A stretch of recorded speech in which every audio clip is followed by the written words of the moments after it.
The sterile corridors of Jenkins Correctional Facility in Georgia were eerily quiet on the morning of January 8, 2025. The facility's fluorescent lights buzzed faintly overhead, casting an unnatural glow over the cold cement walls and polished floors. It was a place where time seemed to stand still, each day blending into the next with monotonous regularity. But that night, something shattered the fragile equilibrium of routine. Alonzo Wright Jr., a 28-year-old inmate serving a 5-year sentence for nonviolent offenses, was found lifeless in his cell block. His body bore the unmistakable marks of a brutal assault, deep lacerations across his torso, contusions on his face, and signs of strangulation around his neck.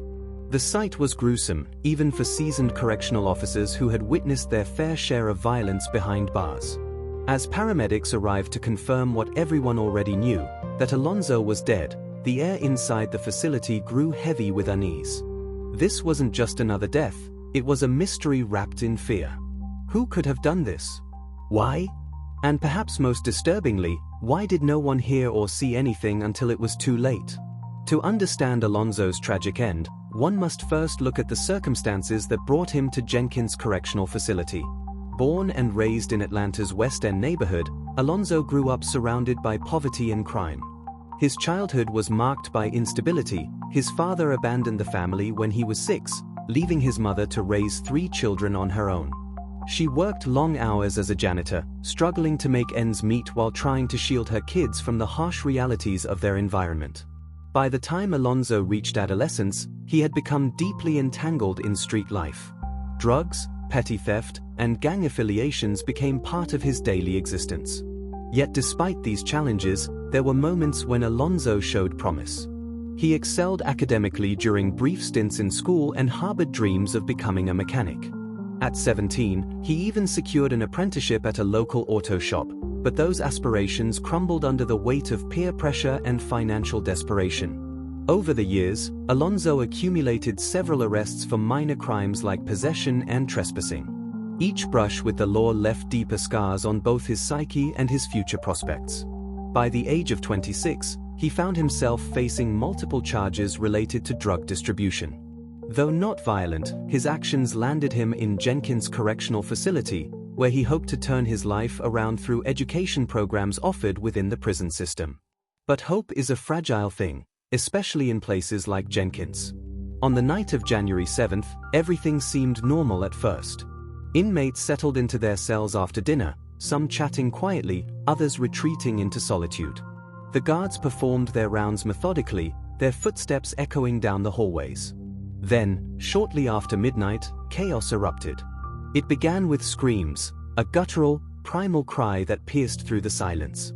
Guards rushed toward the source, guns drawn, hearts pounding. They arrived to find Alonzo lying motionless on the floor of cell block C, blood pooling beneath him. Another inmate stood nearby, trembling and covered in gore, claiming innocence but unable to explain how he got there. Other prisoners huddled together, whispering frantically, afraid to speak openly about what they might have seen. As investigators combed the scene, they discovered chilling details. Surveillance footage revealed gaps in coverage near the incident location, suggesting deliberate tampering. Witnesses reported hearing muffled voices earlier that evening but dismissed them as typical prison noise.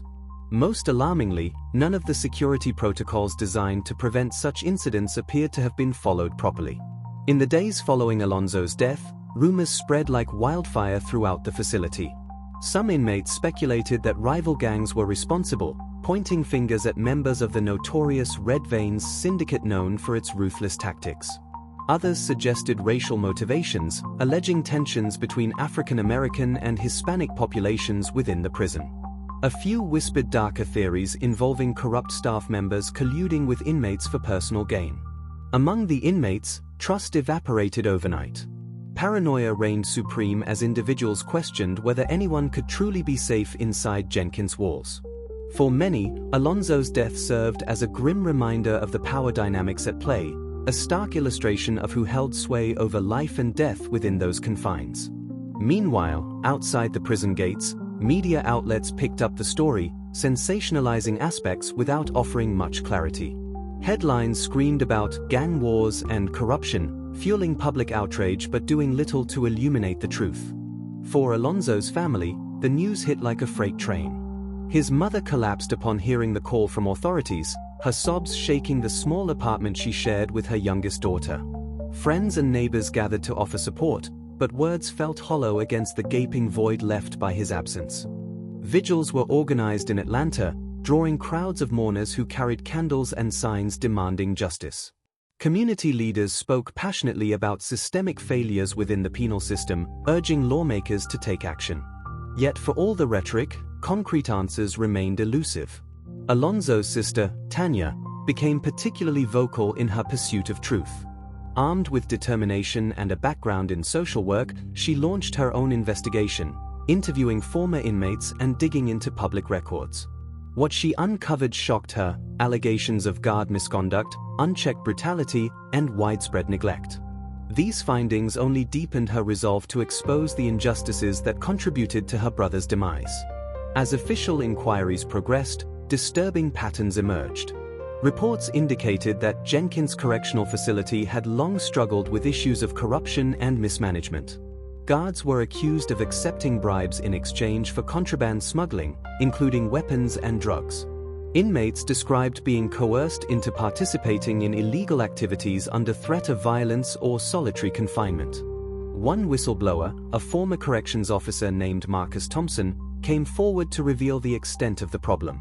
According to Marcus, certain high-ranking officials turned a blind eye to illicit operations within the facility, prioritizing profit over safety. "It's not just about money," he explained during a televised interview. "It's about control. If you can manipulate the inmates, you can do whatever you want." Marcus's testimony sparked outrage nationwide, prompting calls for federal intervention. However, skeptics questioned his motives, noting inconsistencies in his account.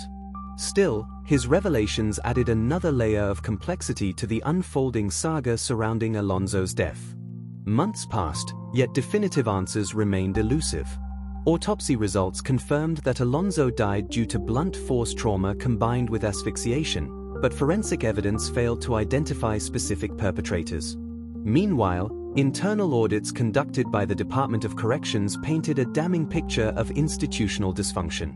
Poor staffing levels, inadequate training, and outdated surveillance systems all contributed to an environment ripe for disaster. Experts warned that Jenkins was far from unique. Similar conditions existed in correctional facilities across the country, perpetuating cycles of violence and despair. "This isn't just about one man's death," declared Dr. Elena Martinez, a criminologist specializing in prison reform. "It's about recognizing the broader structural flaws that allow tragedies like this to happen repeatedly." Dr. Martinez pointed out that overcrowding exacerbates tensions among inmates, while understaffed facilities struggle to maintain order. Moreover, she argued that punitive approaches to incarceration fail to address underlying causes of criminal behavior, setting offenders up for failure rather than rehabilitation. In response to growing public pressure, advocacy groups redoubled their efforts to push for meaningful reforms. Organizations like Justice Now and the Prison Reform Coalition organized rallies, petitions, and lobbying campaigns aimed at holding accountable those responsible for Alonzo's death. Their message resonated with many Americans disillusioned by the current state of the justice system. Legislators took notice, introducing bills targeting key areas of concern. Proposed measures included increased funding for mental health services, mandatory body cameras for correctional officers, and stricter oversight mechanisms. While progress was slow, advocates remained optimistic that sustained pressure would eventually yield results. However, change does not come easily, nor quickly. Critics argued that proposed solutions often overlooked root causes, focusing instead on superficial fixes that failed to challenge entrenched power structures. For families like Alonzo's, such delays felt agonizingly prolonged. Despite ongoing investigations, the full truth behind Alonzo Wright Jr.'s death may never come to light.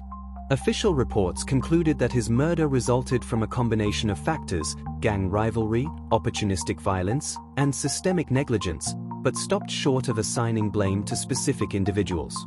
Many questions linger unanswered. Was Alonzo targeted specifically? Did anyone intervene to stop the attack?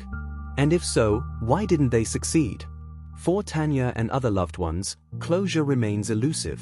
They continue to search for solace in activism, channeling their grief into efforts to improve conditions for incarcerated individuals everywhere. "My brother deserved better," Tanya once said during a speech at a rally. So does every person locked away in places like Jenkins. Until we confront the realities of our broken system, more lives will be lost. Her words echo through communities affected by similar tragedies, reminding us that justice is not merely about punishment, it's about transformation.